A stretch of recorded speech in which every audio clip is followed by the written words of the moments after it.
কাকে সীমান্ত গান্ধী আখ্যা দেওয়া হয়েছে? বলো। সঠিক উত্তর কি হবে? অপশন এ আব্দুল গফফর খানকে।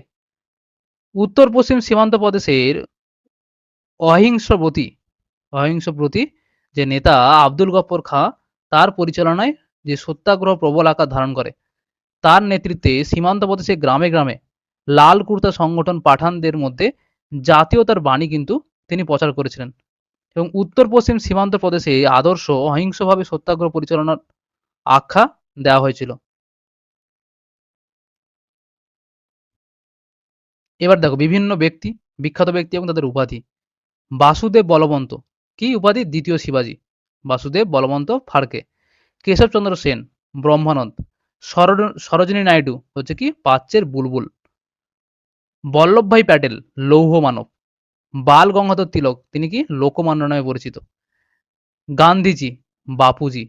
এবং গান্ধীজি আরেকটার নাম কি? জাতির জনক। সূর্য সেন, তিনি মাস্টারদা নামে পরিচিত। মাতঙ্গিনী হাজরা, তিনি গান্ধী বুড়ি নামে পরিচিত। দাদাভাই Naoroji, grand old man. Ashutosh Mukherjee, বাংলার বাঘ নামে পরিচিত। ওকে। রামনাথন মল্লিক, তিনি বাংলার নানা সাহেব নামে পরিচিত। লর্ড ডালহৌসি, আধুনিক ভারতের প্রতিষ্ঠাতা, আধুনিক পাঞ্জাবের হচ্ছে জনক। আব্দুল গফফর খান, তিনি বাদশাহ খান নামে পরিচিত। চিত্তরঞ্জন দাস, তিনি দেশবন্ধু নামে পরিচিত। ঠিক আছে, এই উপাধি তিনি পেয়েছিলেন। ক্ষুদিরাম বসু, অগ্নি শিশু। সুভাষচন্দ্র বসু, নেতাজি। বীরেন্দ্রনাথ শাসমল, দেশপ্রাণ। স্বামী বিবেকানন্দ, বীর সন্ন্যাসী। অমৃতলাল বসু, তিনি রসরাজ নামে পরিচিত। মদন মোহন মালব্য, তিনি মহামান্য নামে পরিচিত।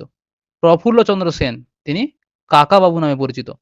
খান আব্দুল গফফর খান, তিনি সীমান্ত গান্ধী নামে পরিচিত। প্রফুল্লচন্দ্র রায়, তিনি আচার্য নামে পরিচিত। ভগৎ সিং, তিনি শান্তির মানুষ। নানা ফড়নবিস, তিনি মহীশূরের বাঘ। সুরেন্দ্রনাথ বন্দ্যোপাধ্যায়, তিনি মুকুটহীন রাজা। এই উপাধি বা এই নামে কিন্তু তিনি পরিচিত। ঠিক আছে, এইগুলো হচ্ছে বিখ্যাত ব্যক্তি, তাদের হচ্ছে উপাধি। ঠিক আছে।